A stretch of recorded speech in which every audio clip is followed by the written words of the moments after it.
Hi, everybody. It's Joy and Steve Hey guys. for our weekly update. And last week was a very difficult update that we had to share with our supporters. And we want to give you an update of the progress that was made this week. So, Steve, if you just want to give us an update of what's transpired, that would be great.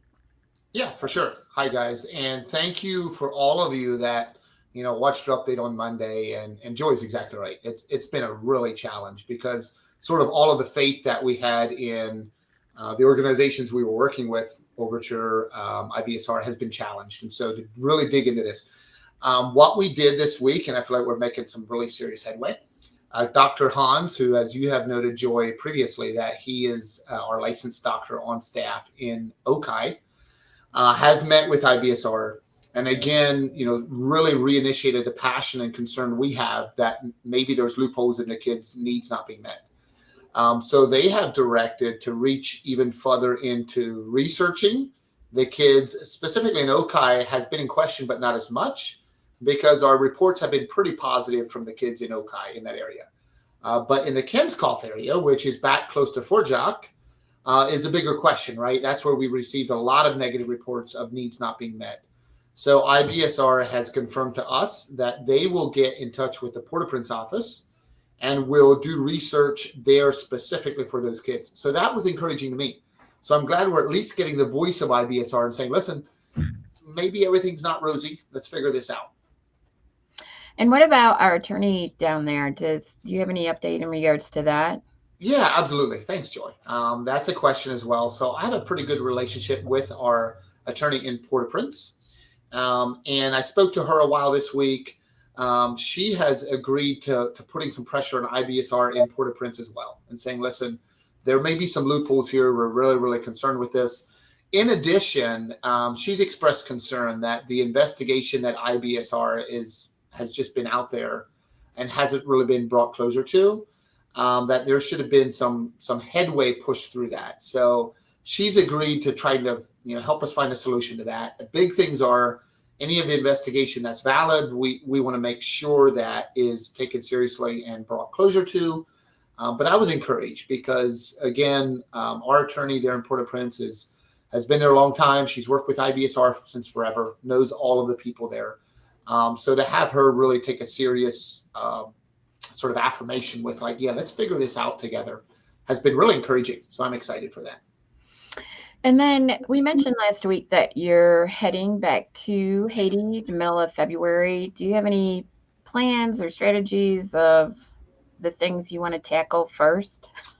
Yeah, it's become even, I think, more more full that time. But I do plan towards the end of February to be there for a little bit.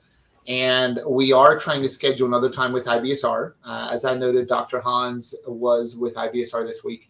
And so he's requesting that. Now, that would strictly be Okai. It's pretty much, it's very difficult to get in Port-au-Prince right now unless you go, travel by mountain and only then if it's not raining, the round back way. So this would be in their office in Okai. So that's added to my schedule when I'm there, as well as sort of following up with the finishing parts of our NICU launch with the Notre Dame Hospital there in Okai. So, our goal had been to make sure that's actually open in February with a really big sort of splashy grand opening in the beginning of March. I think we're still on track to do that, but it's going to make some real clear focus between now and then a wrap up in the middle of February when I'm there. Great.